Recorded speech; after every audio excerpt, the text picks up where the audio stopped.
ici, il y a 7 employés, c'est-à-dire 3 à temps plein, qui fait partie de notre agrément, l'obligation de notre reconnaissance comme institution muséale. Mais il y a aussi 3 employés qui sont des étudiants, c'est-à-dire 2 qui sont à l'université très partielle, une qui est à la fin de secondaire, et puis on a aussi un autre employé qui est là, à temps très partiel, qui vient pour faire une journée de fin de semaine.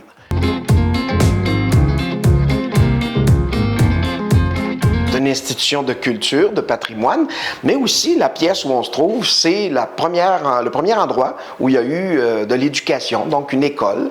Les Mary étaient, pour plusieurs membres, des enseignants.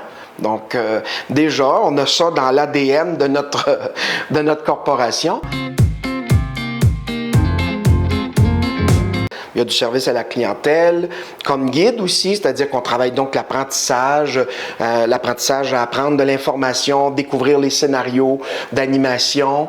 Et c'est un monde de découvertes parce que ça bouge sans cesse, les découvertes que l'on fait au niveau de l'histoire et du patrimoine avec la Maison Mary. Puis dans les avantages, bien évidemment, c'est un endroit où on a un horaire qui peut être flexible. Les jeunes arrivent pour travailler à la Maison Mary.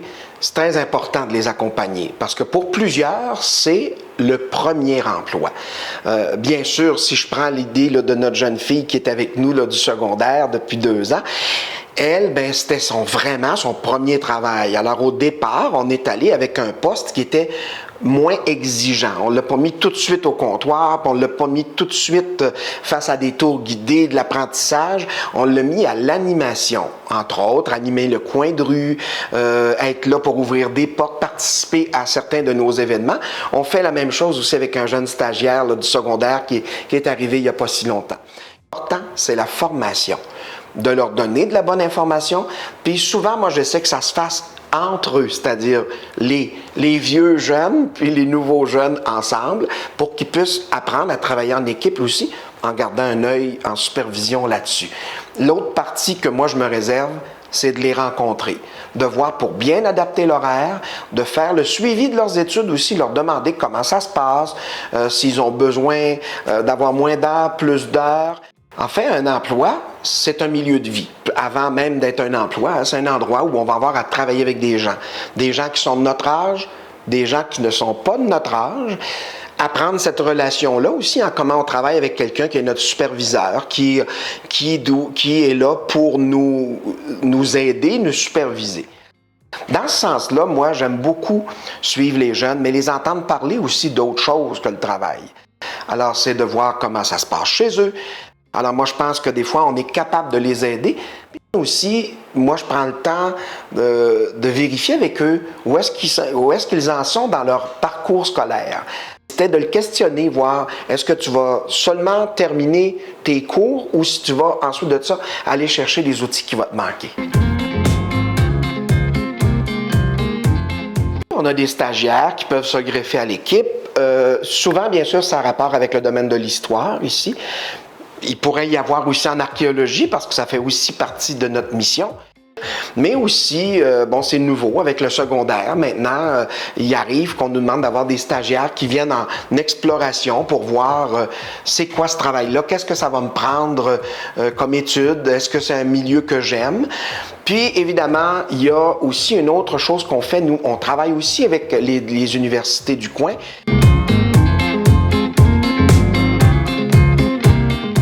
Peu importe le diplôme qu'on obtient, je pense que c'est primordial pour la confiance en soi, pour savoir qu'on est capable d'aller au bout de quelque chose. J'en conviens parfois, j'ai été jeune moi aussi, puis on peine des fois à voir le bout du diplôme. Si je pars de mon expérience personnelle, je peux facilement leur raconter la mienne, puis les amener à aller chercher leur diplôme plus rapidement. Moi, j'aime ça, jaser de ça avec eux autres, pour leur dire que quand on est jeune, c'est le temps de mettre de l'effort. C'est le temps de penser à nos études, d'aller jusqu'au bout, puis de sentir qu'on va vers le dépassement. Parce qu'après, là, la satisfaction, elle est garantie, puis ça donne de la confiance.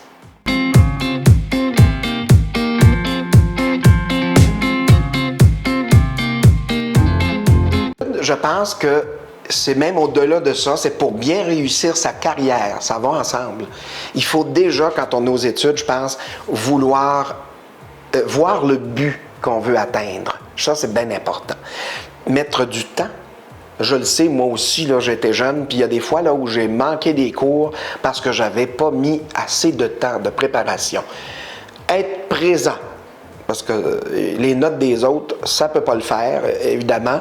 Alors souvent, là, quand on est là, puis qu'on a bien compris, puis moi, je le sais, même si parfois c'est dur la concentration, écouter en classe, être présent et bien participer, ça vaut plus que toutes les notes qu'on va prendre. Moi, je pense que c'est ça réussir aussi.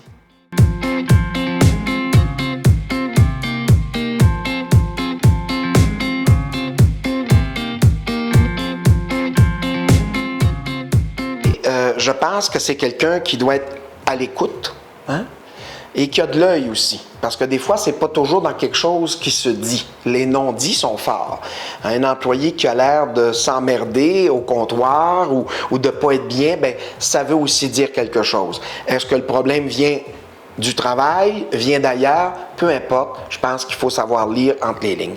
Puis ensuite, bien, des rencontres régulières. Moi, je pense qu'il faut beaucoup de rencontres dans une année, 3, 4 fois, pour au trimestre, là, suivant peut-être même le tour du calendrier scolaire, qui nous permet de voir où est-ce que tu en es, qu'est-ce qui manque, pourquoi tu manques d'énergie, qu'est-ce qui se passe.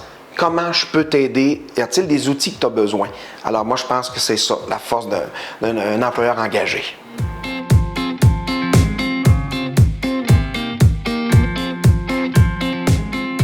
Aller chercher l'aide qu'il faut, puis ça demande beaucoup de caractère.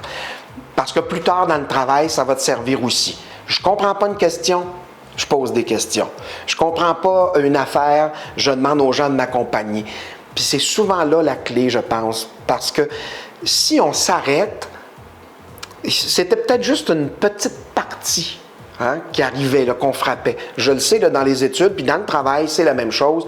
Il y a un moment où c'est difficile, des fois, puis on se dit, pour atteindre mon objectif, il faut que je passe par-dessus ça.